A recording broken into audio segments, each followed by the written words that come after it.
My mother convinced everyone I had a behavioral disorder and force-fed me antipsychotics for money. So I gathered evidence and sent her to prison. Now she's up for parole, and someone just threatened to kill my sister if I don't stay quiet. My name is Vera, and I was 12 when my older sister Michaela was diagnosed with a behavioral disorder.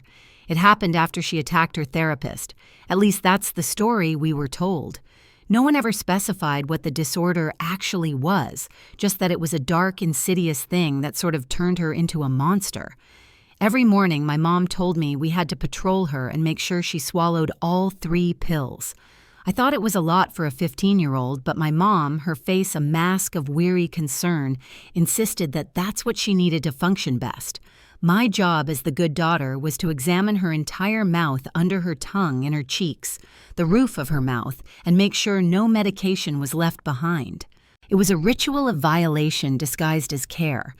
I was doom-scrolling on my phone at 2:30 a.m., the blue light a lonely beacon in the dark, when my door creaked open. Michaela stumbled in, her eyes glossed over with a chemical sheen I'd come to recognize. Her movements were sluggish, her vibrant energy smothered under a thick blanket of medication. She could barely even speak her words, slurring together as if her tongue was too heavy for her mouth. "Vera," she whispered, her voice a fragile thread, "I need you to trust me. I need a break from the medication. I can feel my brain turning into mush." By this point, there were tears shimmering in her unfocused eyes. My heart broke a sharp, painful crack right down the middle. Before all the medication kerfuffle, she was my best friend. She's the reason I understood anything in math class, patiently drawing diagrams and explaining fractions until they finally clicked. Pretty much all my good jokes came from her humor, a dry, dark wit that could find the absurdity in anything. She was the architect of my personality. So against my better judgment, against the years of my mother's careful conditioning, I agreed. A weak, trembling smile formed on her face, a pale imitation of her old, brilliant grins, and she walked out without saying another word. The next morning, the familiar dread coiled in my stomach as Mom handed me the little paper cup with Michaela's pills. As I stared into my sister's gaping hole that was her mouth, I saw them all 3 pills tucked neatly in the pouch of her cheek, hidden. My heart hammered against my ribs, a frantic drumbeat of fear and complicity. I met her eyes for a split second, and in that moment, a silent pact was formed. I nodded at my mother. All clear. For a few days, nothing really changed. She was still a walking zombie, her mind shrouded in the fog of the lingering drugs. We didn't speak much, the old ease between us replaced by a tense, unspoken secret. But after 2 weeks, a miracle began to unfold. I noticed her laughing more at first, just a small chuckle at something on TV, but then full throaty laughs that sounded like the Michaela I remembered. Her smile could light up entire rooms again, a genuine, dazzling thing that reached her eyes. We were back to our dark humor, whispering cynical jokes about our teachers and the ridiculous reality shows Mom watched. I knew things were really truly good when we were sitting on my bedroom floor yapping and acting like idiots, surrounded by chip bags and candy wrappers until 500 in the morning. We hadn't done that in years. It felt like coming home. But that's when my mom barged in, her face a thundercloud. She didn't knock. She never did. I immediately glanced over to Michaela, who suddenly tried to recreate the faraway look in her eyes, her body slumping as if deflated. But it was too late. The vibrant, alive girl was too present, too real, to be mistaken for the medicated shell my mother preferred. My mom was infuriated. I could see the rage simmering just beneath her calm, controlled facade. "Have you been taking your meds?" she asked, trying to keep her voice neutral, but the question was laced with steel. Michaela nodded her head, bobbing too emphatically, while rocking back and forth a tic she hadn't done since the medication had ended a caricature of the illness she was supposed to have. My mom narrowed her eyes, her gaze sweeping from Michaela's bright eyes to my own guilty face. She knew. Michaela, sensing the shift in the atmosphere, staggered back into her bed, pulling the covers up to her chin. I wish I had known that it was the last time I'd ever see her smile again. The next morning, Michaela never came down for breakfast. The silence in the house was heavy, suffocating. "She's sick," my mom said, plainly avoiding all eye contact as she meticulously buttered her toast. Her refusal to look at me was more damning than any accusation. When I got home from school, Mom wasn't there. A note on the counter said she was at an emergency appointment with Dr. Harry. I knew this was my chance. I grabbed Michaela's favorite drink, a Fairlife chocolate milk, a peace offering, and a silent apology. When I walked into her room, she was awake, staring at the wall with a completely blank expression. The vibrant girl from the night before was gone, erased. She didn't even turn to look at me when I said her name. I figured that maybe she just felt nauseous and wanted to be left alone, a desperate lie I told myself to ward off the growing terror in my gut. "Mika attacked me this morning," my mom explained later that evening, her voice trembling with practiced fragility when I asked why my sister was acting so strange. So I had to up her dosage to 5 pills.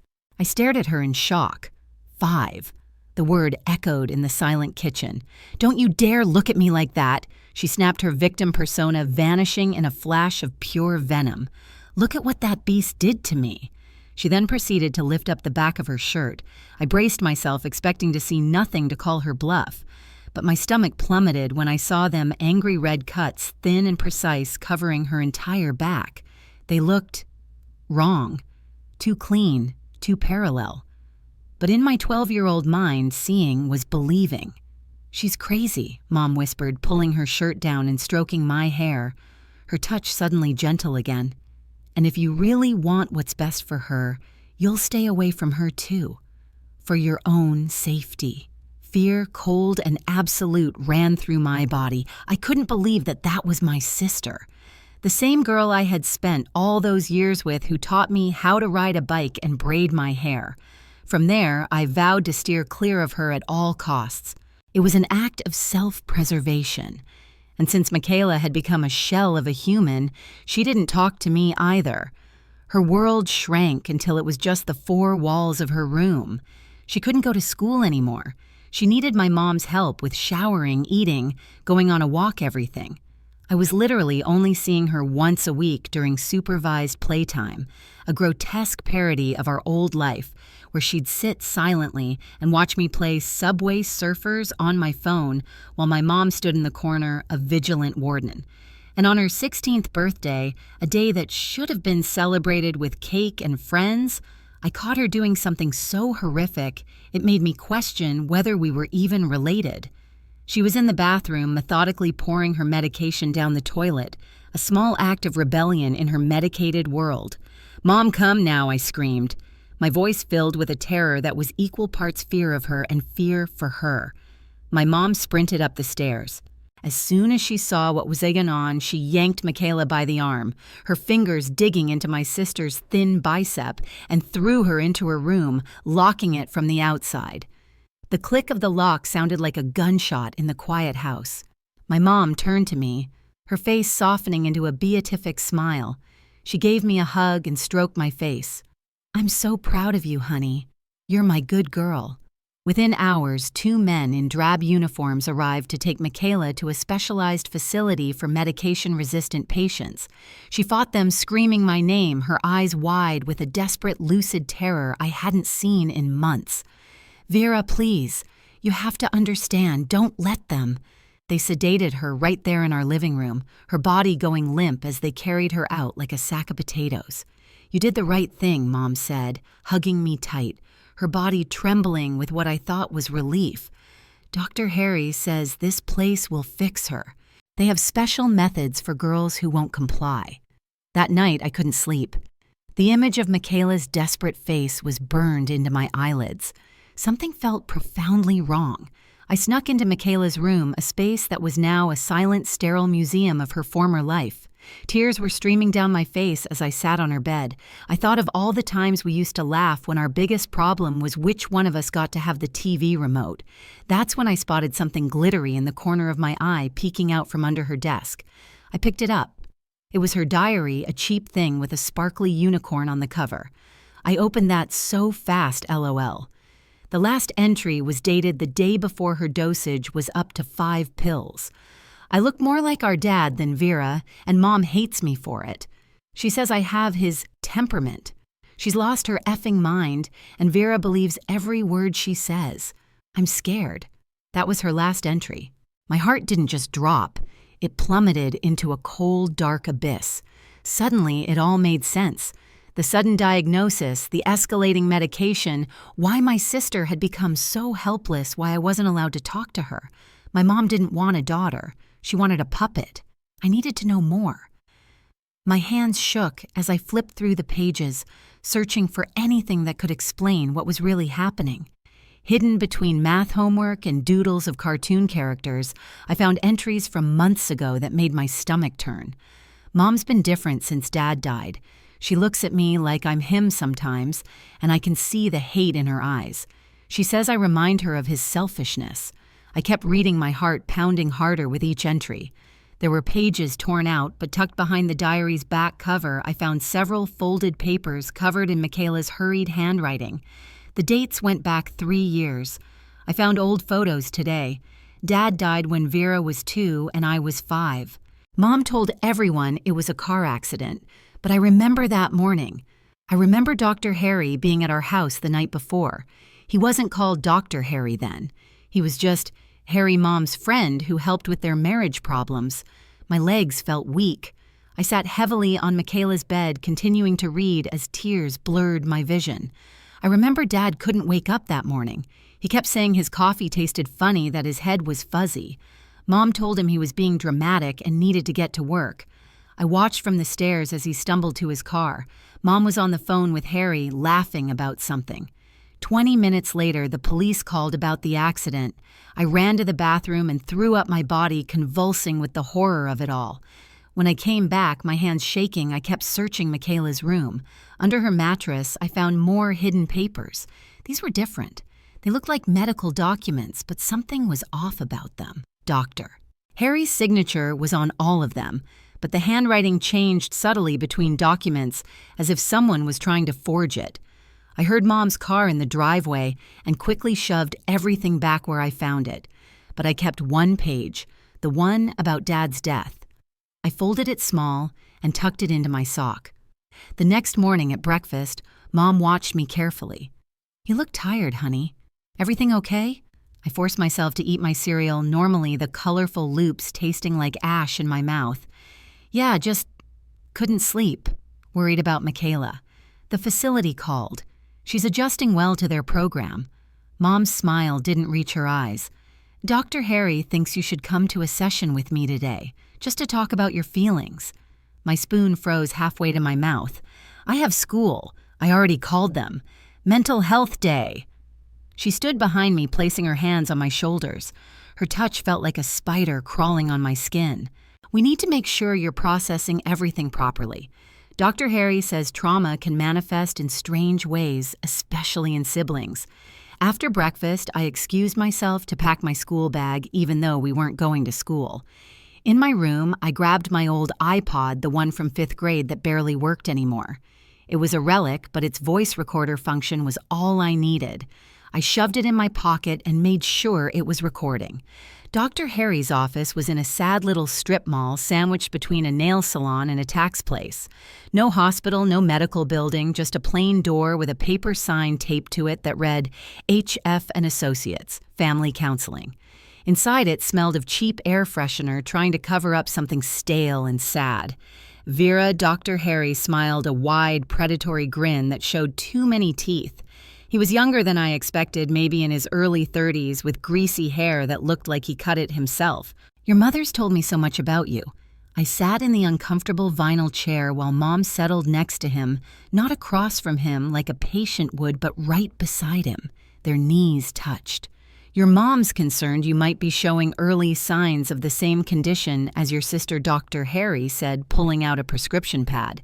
His movements were smooth, practiced. "It's genetic, you know. Better to catch it early." "But I feel fine," I said, my voice small but firm, making sure my iPod was still recording in my pocket. Mom leaned forward, her face a mask of loving concern. Honey Michaela said the same thing right before she attacked that poor therapist. And then me. She touched her back dramatically. "We can't wait until you hurt someone." "I would never." "The medication is very mild," Dr. Harry interrupted, already writing. Just something to keep you balanced. Prevent any episodes. Mom took the prescription paper before I could even see it. We'll start you today. Just one pill to begin with. On the drive home, Mom kept glancing at me in the rearview mirror. You know, Vera, I'm only doing this because I love you, because I can't lose another daughter to this illness. What about Dad? The words tumbled out before I could stop them. Did he have the illness too? The car swerved slightly. Mom's knuckles went white on the steering wheel. Why would you ask that? Just wondering. Since it's genetic, your father was troubled. In different ways. Her voice was ice. We don't talk about him. At home, Mom presented me with a small white pill and a glass of water. Take it. I put the pill in my mouth and took a sip of water. Mom watched carefully, her eyes narrowed. Then she had me open my mouth and lift my tongue. The pill was tucked in my cheek, already starting to dissolve. The bitter chemical taste made me want to gag. Good girl, Mom said, patting my head. Dr. Harry will be pleased. As soon as she left the kitchen, I spit the dissolved mush into a napkin and threw it deep in the trash. My mouth tasted horrible, but I was proud of myself for thinking fast. That night, I stayed up late listening to the iPod recording. The quality was terrible, but I could make out Mom saying something about, before she starts asking questions like Michaela did, and Dr. Harry responding with, the same dosage should keep her manageable. Over the next few days, I perfected the art of the fake-out. I'd slip the pill under my tongue or in my cheek, then spit it out later in the bathroom.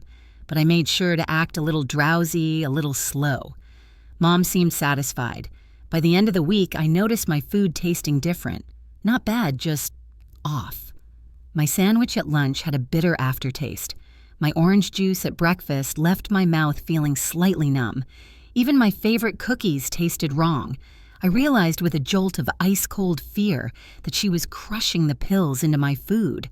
I started eating only things from sealed packages, granola bars from my backpack, unopened bags of chips, sealed juice boxes. At dinner, I pushed food around my plate and took fake bites when Mom watched. You're not eating much, Mom observed one night as I played with my spaghetti. The medication makes me less hungry. I lied, my heart pounding. Dr. Harry said that might happen. She relaxed. That's normal. Your body's adjusting. I found more of Michaela's hidden notes in places I never would have thought to look inside old CD cases taped under dresser drawers, folded inside books. Each one revealed more pieces of the horrifying truth. Harry had been Mom's marriage counselor. He'd been coming to the house for emergency sessions in the weeks before Dad died. Michaela had seen them kissing in the kitchen when Dad was at work. One note made my blood run cold. I told Mom I remembered about Dad and Harry. That's when she said I attacked the therapist, but I never did. I was just asking questions she didn't want to answer. A letter arrived from the facility addressed to Mom. I steamed it open while she was at the grocery store, a trick Michaela had taught me years ago for reading our report cards before Mom did. The letter was typed on official-looking letterhead. Mrs. Morrison, Michaela continues to resist treatment. She refuses meals unless physically assisted. Staff reports she repeatedly asks if her sister is safe. This fixation on her siblings suggests deeper delusions than initially assessed. We recommend increasing her dosage and limiting phone privileges until she shows improvement. I carefully resealed the letter and put it back in the mail pile, my hands shaking with rage. They were twisting her love for me into a symptom. That night, I heard Mom on the phone with someone, her voice low. She's getting suspicious. We need to move faster. Thanksgiving was coming up, and Mom mentioned Aunt Leslie would visit. Leslie was Dad's sister. We barely saw her anymore. Mom always said it was too painful for her that Leslie reminded her too much of Dad. I wrote a note on a tiny piece of paper. Aunt Leslie, Mom is lying about everything. Michaela isn't sick, neither am I. Please help us. Check Dad's death certificate. Harry was involved. Don't let Mom see this. I folded it until it was the size of my thumbnail and kept it in my shoe, waiting for the right moment. When Leslie arrived, she looked older than I remembered, tired and sad. She hugged me carefully like I might break. How are you holding up, sweetie? She asked when Mom went to the kitchen. I slipped my hand toward my shoe, but Mom appeared in the doorway like a phantom. "Vera, why don't you help me with the turkey?" In the kitchen, Mom kept me busy with tasks. Every time I tried to get near Leslie, Mom found something else for me to do. Finally, during dinner, I dropped my fork and bent to get it, planning to pass the note under the table. Mom's hand clamped on my wrist like a vice. "I've got it, honey." She picked up the fork and must have seen me reaching for my shoe because her eyes narrowed. "Actually, Vera's been feeling tired. The medication, you know. Why don't you go rest, medication?" Leslie looked confused. "What medication?" Mom's laugh was brittle and forced. "Oh, didn't I mention Vera has been showing some concerning behaviors, writing disturbing stories about the family, making up lies. Dr. Harry says it's the same condition Michaela has." I opened my mouth to protest, but Mom's grip on my shoulder was a silent, crushing warning. "Go rest, sweetheart. Now." From my room, I heard Mom talking to Leslie in low, earnest tones. I crept to the top of the stairs to listen. She wrote this elaborate fantasy about me being responsible for David's death. Mom was saying, her voice thick with fake tears. Can you imagine? Her own father, "N.A. doctor? Harry says it's a coping mechanism, creating villains to explain the loss. Can I see these stories?" Leslie asked, her voice skeptical. "Dr. Harry has them for analysis. He's been wonderful through all this. Did you know he's published papers on adolescent behavioral disorders?" I searched for information about Dr. Harry on Mom's laptop while she was distracted with Leslie. What I found made my stomach drop. Dr. Harold Fitzgerald had lost his license in Pennsylvania for inappropriate conduct with minor patients. Harry Feldman had his license revoked in Ohio for practicing without proper credentials. Harrison Finch was under investigation in Michigan for insurance fraud. All the photos looked like our Dr. Harry with slightly different haircuts and cheap suits. The next morning, Leslie left early. Mom said she had a family emergency, but I saw Mom slip something into her coffee before she woke up. Leslie had looked confused and disoriented as she left. "Doctor." Harry started coming to the house every day. He'd watch me take my pills or pretend to take them. I was getting better at hiding them, but it was harder with him watching. "You seem tense," he said one afternoon, his smile making my skin crawl. "Your mother mentioned you've been writing stories." "Just for school, I lied. I'd love to read them. I fancy myself a bit of a writer, too. In fact, I'm writing a paper about family dynamics and behavioral disorders. Your family would make a fascinating case study. Mom came in with tea. Harry's being modest. He's getting grant money for his research, cutting-edge stuff about managing difficult teenagers." I excused myself to the bathroom and checked Mom's room while they talked. In her closet, hidden in a shoebox, I found her journal. My hand shook as I read. "Harry says the payments will continue as long as both girls are in the study. $5,000 per month per child. Michaela's placement costs $3,000, so that's profit. Once Vera is placed, we'll have $7,000 monthly after expenses. Enough to finally leave this house and David's memory behind." There were bank statements showing deposits from something called the Behavioral Research Institute, the same amount every month since Michaela was taken away. I took photos with my iPod, its ancient camera barely working, but good enough. That night, Mom announced I'd have a phone session with Michaela for Thanksgiving. Supervised, of course. "The facility says she's been asking about you." My heart raced. Michaela and I had a code from when we were little, a game where we'd speak in opposites when Mom was being especially mean. If she said I hate chocolate, she meant she loved it. If she said I'm so happy, she was sad. The call came the next evening. Mom put it on speaker, sitting right next to me. "Hi, Michaela," I said, my voice shaking. "Vera." Her voice was flat, drugged.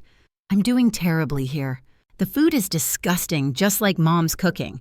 Mom frowned but said nothing. I understood. Michaela was saying she was doing well and the food was good, which meant Mom's cooking was disgusting. She was still herself under the substances. "I never want to see you again," Michaela continued. "Remember when we played that stupid game where everything was opposite? I hated that game." My eyes filled with tears.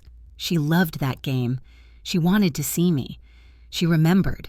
"The doctors here are so honest," Michaela said, "just like Mom, and I'm so glad Dr. Harry helped me get better. Everything was a lie." The doctors were lying. Mom was lying. Dr. Harry had made her worse. That's enough, Mom said suddenly. Say goodbye, Vera. I hate you. I said quickly, meaning I love you, I hate you more, Michaela replied before the line went dead. Mom studied my face. You two were always so close. It's sad how illness changes people. That night, Mom locked my bedroom door from the outside. Just a precaution, she called through the door. Dr. Harry thinks you might try to hurt yourself. We can't be too careful.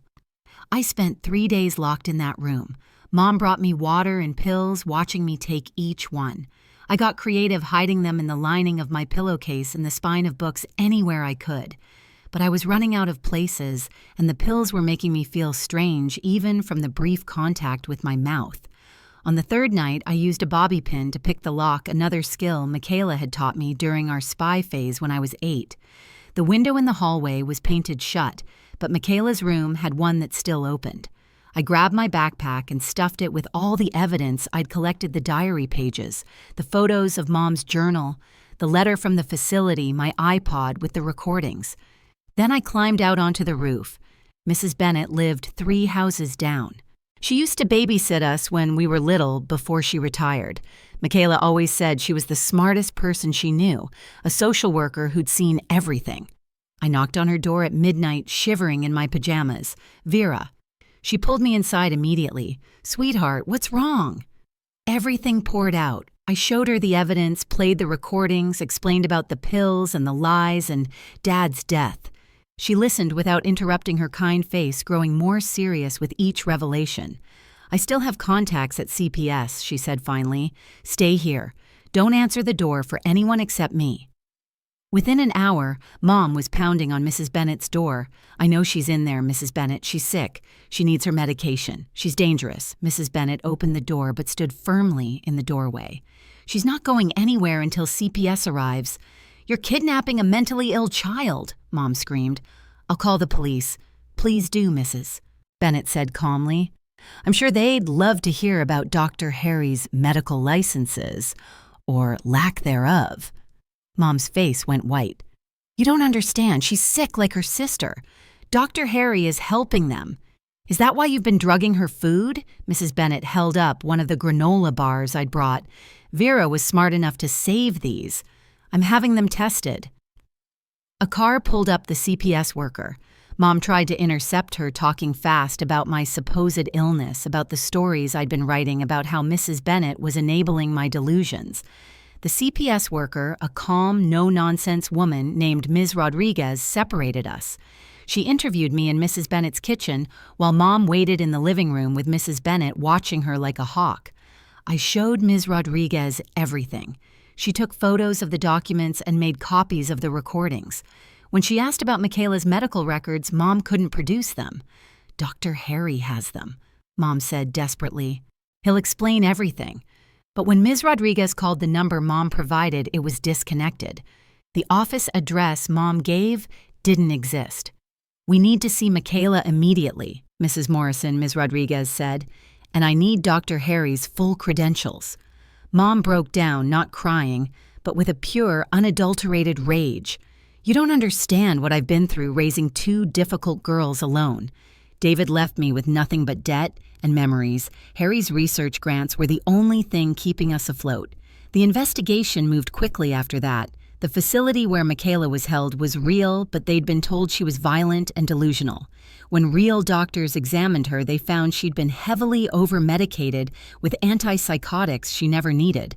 Dr. Harry, whose real name was Harold Finkelstein, had been running the same scam in multiple states. He'd find single mothers with financial problems and convince them their children had behavioral disorders. The research grants were just him funneling money from desperate families who paid for his specialized treatment. 3 other families came forward. When his photo was circulated, all teenage girls, all supposedly violent, all drugged into compliance.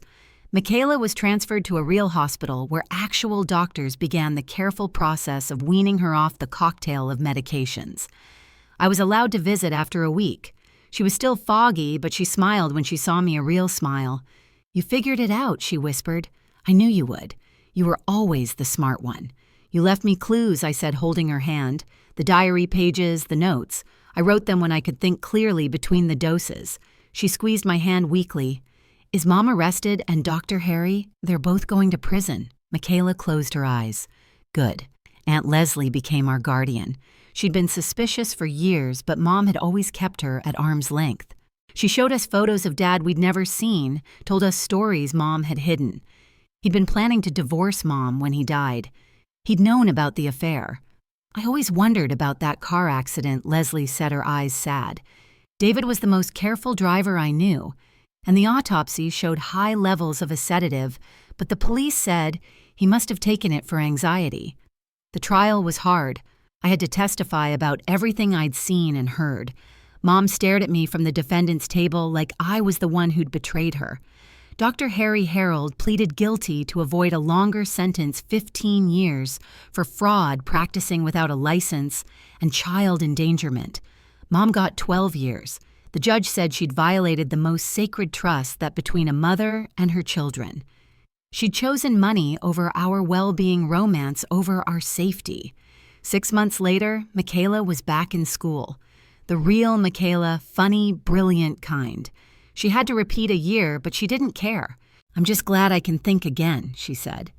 I joined the debate team, surprising myself by choosing to speak about medical abuse in my first competition. "People think it can't happen in normal families," I said to the judges. "They think someone would notice. But when the person who's supposed to protect you is the one hurting you, who do you tell?" We won that debate. Michaela was in the audience, cheering louder than anyone. We still live with Aunt Leslie. She never makes us take any medication we don't need. She trusts us to tell her how we're feeling, and every night at dinner, we eat food that tastes exactly like it should. No hidden pills, no bitter aftertaste, no secrets dissolved in our drinks. Sometimes I think about Mom in prison. I wonder if she ever really loved us or if we were always just a source of income to her. Michaela says it doesn't matter now. What matters is we're safe, we're together, and we're finally free to be ourselves. The other day, Michaela helped me with my algebra homework. She's still the best math tutor I know. And when she cracked a joke that made me laugh so hard I cried, I remembered why I'd risked everything to save her. She wasn't a monster. She never was. She was just a girl who asked too many questions, who remembered too much, who looked too much like the man our mother wanted to forget. And in the end, that's what saved us both, asking questions, remembering the truth, and refusing to swallow the lies we were fed. Now, 3 years later, the scars have faded, but the memory remains a phantom limb that aches when the weather changes. Mom is up for parole. Her lawyer is painting a picture of a remorseful, rehabilitated woman who was manipulated by a con man. And a week ago, I received a text from a burner phone. A single sentence that froze the blood in my veins. "Keep your mouth shut about the parole hearing, or your sister has another accident." The weeks after the trial had been harder than I expected. Aunt Leslie tried to make things normal for us, but nothing felt right. Michaela would wake up screaming some nights, convinced Mom was forcing pills down her throat. I'd find her in the bathroom, checking behind the toilet to make sure no medication was hidden there. "It's okay," I'd tell her, rubbing her back. "She can't hurt us anymore." But even I had trouble believing it sometimes. Every bitter taste in food made me panic. Every unexpected knock at the door sent my heart racing. School became my escape. The debate team gave me a purpose, and Ms. Davidson, the school counselor Mom had tried to manipulate, became one of my biggest supporters. She felt terrible about not believing me initially and made sure I had someone to talk to whenever things got overwhelming. One afternoon, I was practicing my speech about medical abuse in the empty auditorium when someone cleared their throat behind me. I turned to see a girl about Michaela's age standing in the doorway. "Are you Vera Morrison?" she asked quietly. I nodded, suddenly wary. "I'm Benji." "My sister." She was one of Dr. Harry's other victims. She stepped closer, and I could see the familiar pain in her eyes.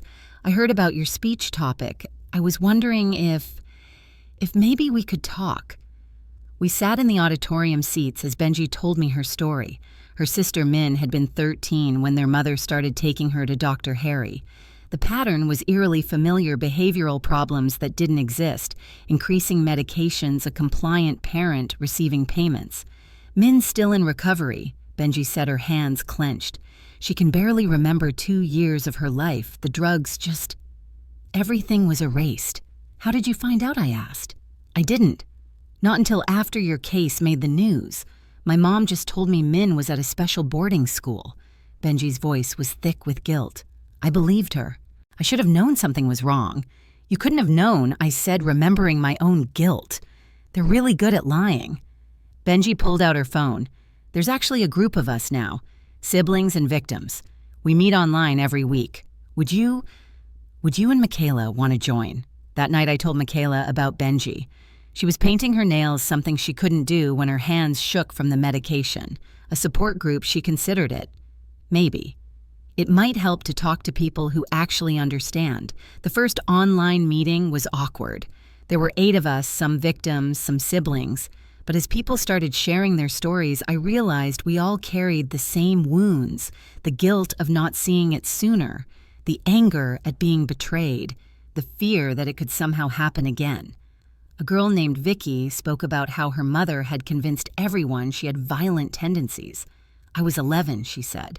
The most violent thing I'd ever done was slam my bedroom door. My mom said the same thing, Michaela added quietly. It was the first time she'd spoken. She told everyone I attacked people, but I never hurt anyone. I just asked why she was so different after Dad died. The group became our lifeline. We shared recovery tips, celebrated small victories, and held each other up on bad days. But not everyone was supportive of our recovery. 3 months after the trial, I started getting anonymous letters at school. The first one was tucked into my locker. Your mother loved you. You destroyed her life with your lies. I showed it to Aunt Leslie, who immediately contacted the police. They increased patrols around our house and school, but the letters kept coming. She was trying to help you. Now she's rotting in prison because you're an ungrateful brat. Michaela found that one in our mailbox. Her hands shook as she read it, and I saw the fear creeping back into her eyes. What if Mom has friends? She whispered. What if someone tries to hurt us? Aunt Leslie installed a security system and cameras. She changed our phone numbers and made sure the school knew not to release any information about us. But the letters found their way to us anyway. The worst one came on Mom's birthday. She cries every night in her cell. She only wanted what was best for you. You'll regret this when you have children of your own. That letter was different. The handwriting looked familiar. The police officer assigned to our case frowned. We'll analyze the handwriting, he said, but this might be from someone in the prison. The thought of Mom orchestrating harassment from her cell made me feel sick. Even locked up, she was trying to control us. Ms. Davidson helped me channel my fear into my debate speeches. Use it, she said. Show people how abusers continue their manipulation even after they're caught. The regional debate competition was coming up. My speech had evolved from just medical abuse to the broader topic of coercive control in families. 2 weeks before the competition, Michaela had a setback. She'd been doing so well, but then she got food poisoning from bad cafeteria fish. The vomiting and disorientation triggered something deep. When I found her, she was curled in the bathroom corner, sobbing. The room is spinning like when I was on the pills, she gasped. I can't make it stop. I sat with her for hours, reminding her it was just food poisoning, that no one had drugged her. But the damage was done. She stopped eating cafeteria food, then restaurant food, then anything she hadn't prepared herself. I know it's irrational, she told our therapist, but I can't shake the feeling that someone's trying to poison me again. The week before regionals, I practiced my speech obsessively. Michaela helped when she felt up to it, offering suggestions. She was determined to be in the audience. You saved my life, she said simply. The least I can do is watch you tell our story. But 3 days before the competition, everything almost fell apart. I was walking home from school when a woman approached me. She looked normal enough, middle-aged, well-dressed, with tired eyes. Vera Morrison, she asked. I took a step back, ready to run. I'm Dr. Harry's wife. Former wife, she corrected quickly. I wanted to apologize. She held up her hands. I'm not here to hurt you. I needed you to know that I didn't know what he was doing. I thought he was helping troubled kids. He destroyed lives. I said, my voice shaking, I know that now. Tears ran down her face. When the truth came out, I realized there were signs I ignored, times he came home with too much cash, families that suddenly cut contact. I should have questioned it. She pulled out an envelope. This is information about other families he might have targeted, people who never came forward. Maybe it can help them. I took the envelope with trembling hands. Inside were names, dates, and notes in Dr. Harry's handwriting about potential subjects for his research. After she left, I called Aunt Leslie immediately. She contacted our lawyer, who passed the information to investigators. Within days, 4 more families had come forward. The support group was divided about the ex-wife. Some thought she must have known. Benji, whose mother genuinely thought she was helping Min, believed people could be manipulated into blindness. It raised uncomfortable questions. How many parents had been manipulated versus how many had been willing participants? In Mom's case, the journal entries made it clear she knew exactly what she was doing. At the competition, the venue was packed. I saw Aunt Leslie, Michaela, Benji, and even Mrs. Bennett in the audience. When they called my name, my legs felt like jelly. But then I saw Michaela give me a small thumbs up, and I found my strength. We trust medicine to heal us, I began. We trust parents to protect us. But what happens when those trusts are weaponized against children? I told our story and the stories of the others. Recovery isn't just about stopping the medication, I said, my voice growing stronger. It's about rebuilding trust in a world that failed to protect us. When I finished, the applause was thunderous. I won second place, but the real prize came later when a pediatric nurse pulled me aside. "Your speech," she said quietly, "it's going to change how I look at certain cases. Thank you for the education." On the drive home, Michaela was quiet. Finally, she spoke. "I'm proud of you, but I'm also angry." "Why?" "Because we shouldn't have to be this strong. We shouldn't have to educate adults about protecting children. We should have just been kids." She was right. The weight of survival had aged us both. A few months later, I got accepted into a summer program for young advocates. They'd seen a video of my speech and wanted me to help develop resources for identifying medical abuse.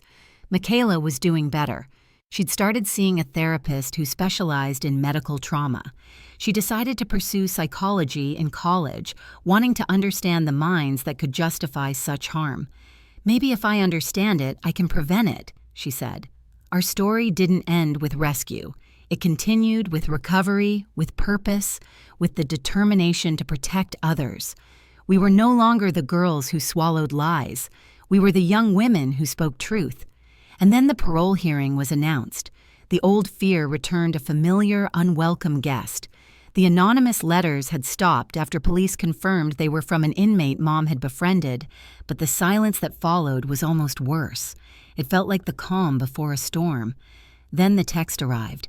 "Keep your mouth shut about the parole hearing, or your sister has another accident." My first call was to the detective on our original case. He was grim. "We'll trace the number, but these are usually dead ends. We'll put a watch on your house." "Does Michaela know?" "No," I said immediately. "And she can't. The paranoia, the food issues, this would send her spiraling. The weight of the secret was crushing. I had to protect her without her even knowing she was in danger." I spent the next week in a state of hypervigilance. I watched every car that passed our house, scrutinized every face in a crowd.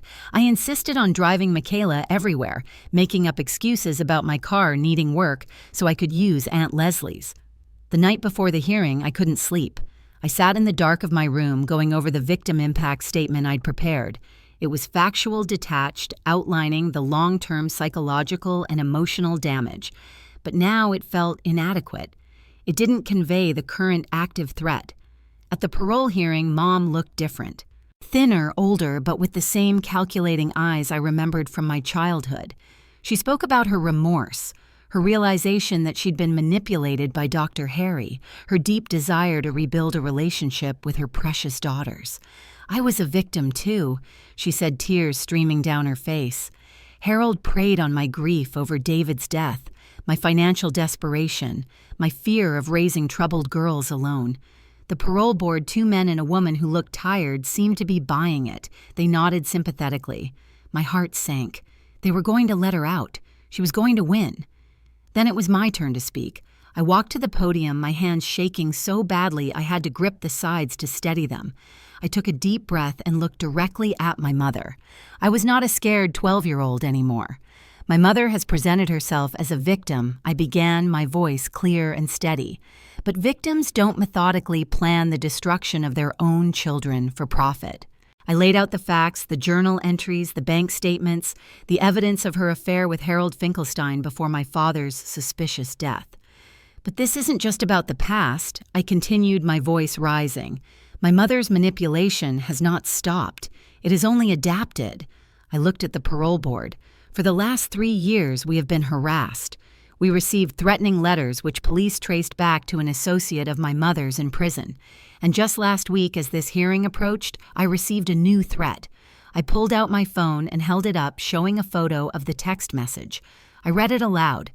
"Keep your mouth shut about the parole hearing or your sister has another accident." A murmur went through the small courtroom. My mother's face, which had been a perfect portrait of sorrow, flashed with pure, undiluted fury.